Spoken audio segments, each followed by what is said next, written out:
Every year has its flops, but this year's stinkers were particularly bad. What makes matters worse is that some of these films were critically acclaimed.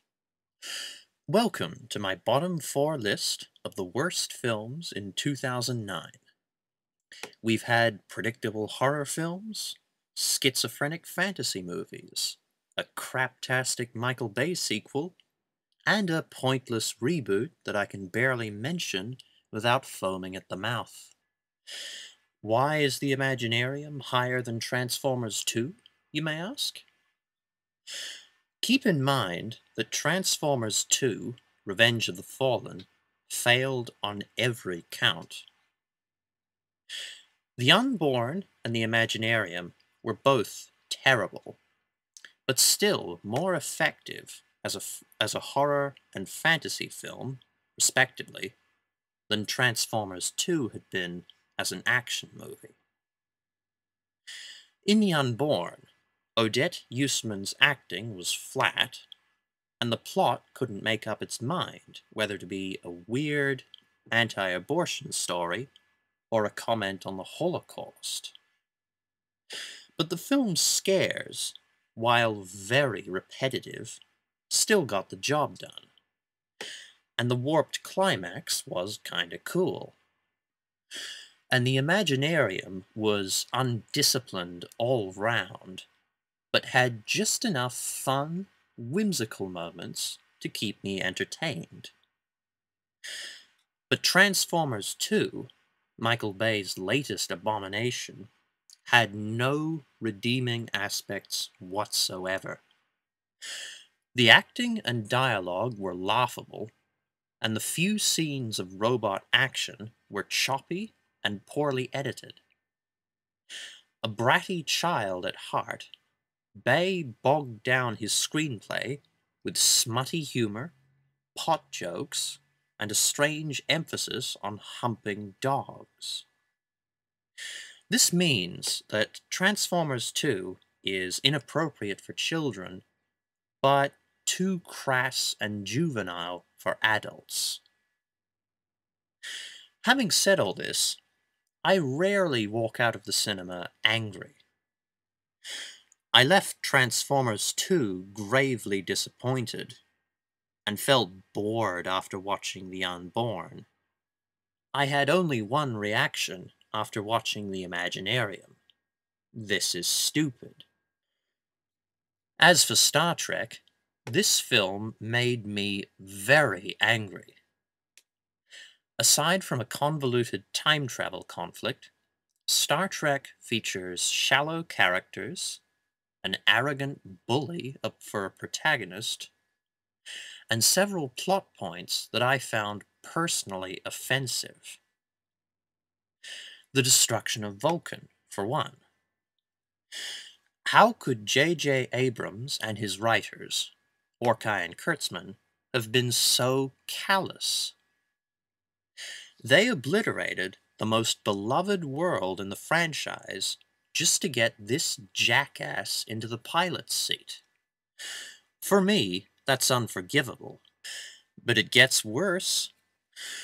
In a surprising cameo from Leonard Nimoy, the old Spock advises Kirk to prove that the young Spock is emotionally compromised, thus allowing Kirk to seize command.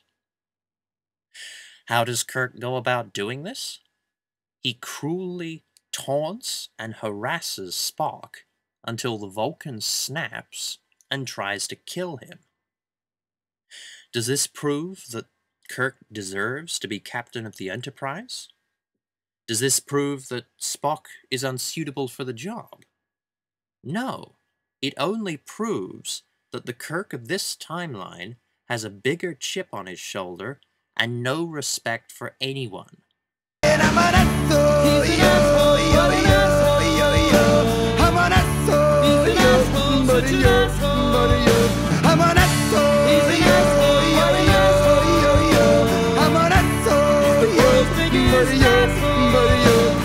Maybe I shouldn't be singing this song, ranting and raving and carrying on. maybe they're right when they tell me I'm wrong.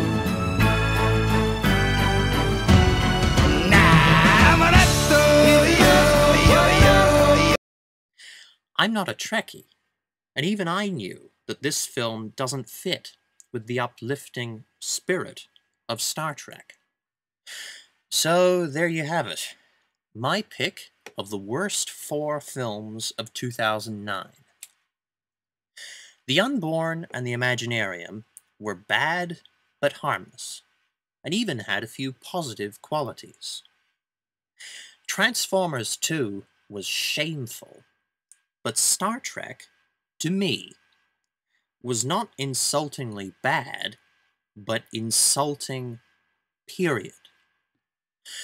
I have no shame in saying that Star Trek was the worst film I've seen all year. Once again, thank you very much for watching this, and putting up with my rather intense rant on the new Star Trek movie. Once again, I would like to stress that this video is based solely upon my opinions. I'm sure most of you enjoyed the new Star Trek movie, and possibly even Terry Gilliam's The Imaginarium. And if you did, I'm happy for you. I simply feel as if, well, the new Star Trek film did not work for me, and I tried my best within this review and within the review I printed for the newspaper earlier this year to address the film with, I suppose, the interests of Trekkies in mind. I've seen a few of the Star Trek movies, but I haven't watched one episode. I'm not a Trekkie, and forgive me if I'm stepping over the line in doing so, but personally, I feel as if the characterization and some very insensitive plot points at certain parts of this film would actually be rather affronting for some Trekkies. These elements just came across to me as very offensive. But I'm sure most of you would think otherwise. Thank you again. I may well be posting a top 4 best films of 2009 list in the next couple of days, just in order to cool down. But until then, stay tuned. See you later. There's a little black spot